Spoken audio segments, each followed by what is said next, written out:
ఆంధ్రప్రదేశ్ పునర్విభజన జరిగి పుష్కర కాలం పూర్తయిపోయింది. హైదరాబాద్ నగరం ఉమ్మడి రాజధాని 10 ఏళ్ల పాటు కొనసాగింది.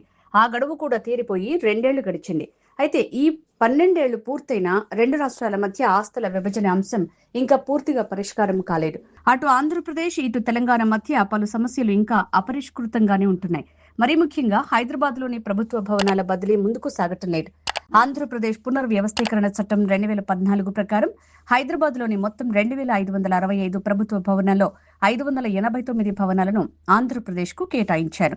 మిగిలిన 1976 భవనాలను తెలంగాణకు అప్పగించారు. అయితే ఉమ్మడి రాజధాని గడువు ముగిసిన తర్వాత ఈ భవనాలను తెలంగాణకు అప్పగించాలని అప్పుడే తేల్చి చెప్పారు. కానీ ఇప్పటి వరకు ఆ ప్రక్రియ మాత్రం ప్రారంభం కాలేదు. పాటిగడ్డ, బంజారాహిల్స్, కుందన్బాగ్, ఎర్రమంజిల్, సైఫాబాద్, మలక్పేట్, ఖాలాదేరా, మదన్నపేట వంటి ప్రాంతాల్లో ఉన్న ఈ భవనాలు ఇప్పటికీ ఆంధ్రప్రదేశ్ ప్రభుత్వ ఆధీనంలోనే కొనసాగుతున్నాయి.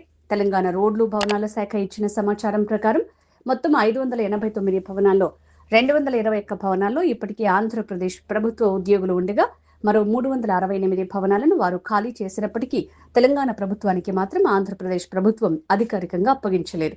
రాష్ట్ర విభజన జరిగిన తర్వాత పెండింగ్ లో ఉన్న అంశాలను పరిష్కరించేందుకు 2024 జూలై 6వ తేదీన తెలంగాణ ముఖ్యమంత్రి రేవంత్ రెడ్డి, ఆంధ్రప్రదేశ్ ముఖ్యమంత్రి చంద్రబాబు నాయుడు సమావేశమై చర్చించారు.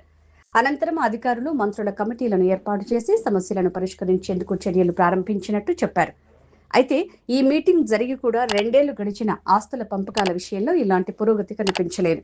లేక్ వ్యూ గెస్ట్ హౌస్ వంటి కీలక ప్రభుత్వ భవనాల బదిలీ కూడా ఏపీ, తెలంగాణ మధ్య వివాదంగానే కొనసాగుతోంది.